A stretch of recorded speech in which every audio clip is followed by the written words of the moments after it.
Trending ngayon ang Father Time. Pero si LeBron James ay nagbigay ng rason kung bakit nag-struggle ang Lakers.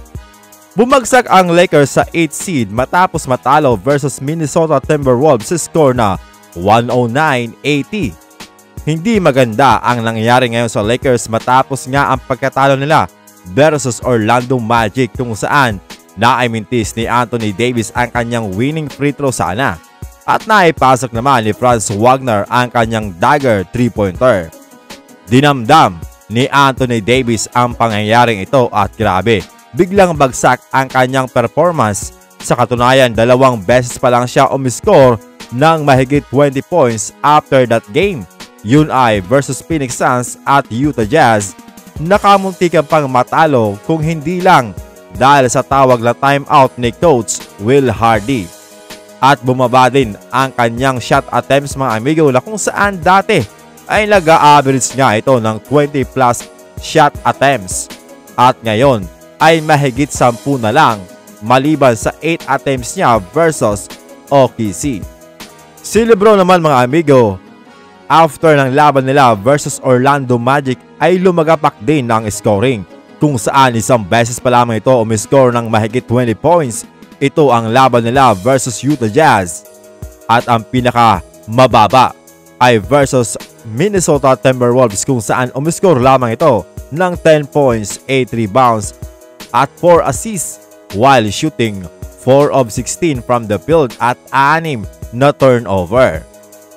Bumaba ang kanyang efficiency mga amigo at higit pa doon tumaas ang kanyang turnover kung saan sa last 10 games ay nag-average nga ito ng 5.1 turnover.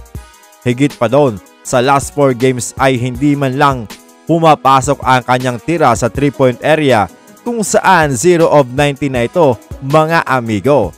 Kitang-kita na rin na madali na siyang maagawan at yung mga pasa talagang medyo madaling ma-anticipate na kalaban. Kaya naman, ngayon ay trending na naman sa social media ang Father Time.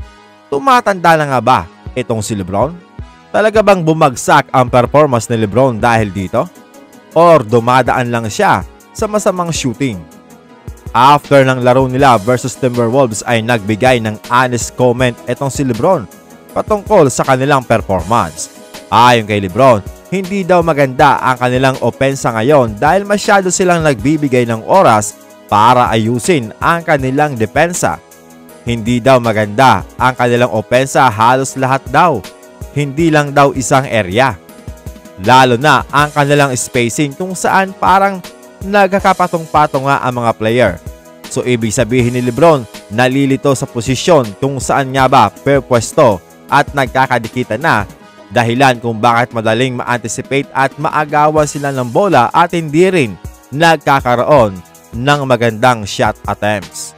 Kaya naman papanoorin daw nila ang film para malaman kung saan sila pwedeng mag-improve at maayos ang problema gaya ng ginawa nila sa kanilang depensa, at ngayon naman daw ay pagtutuunan nila ng pansin ang kanilang opensa.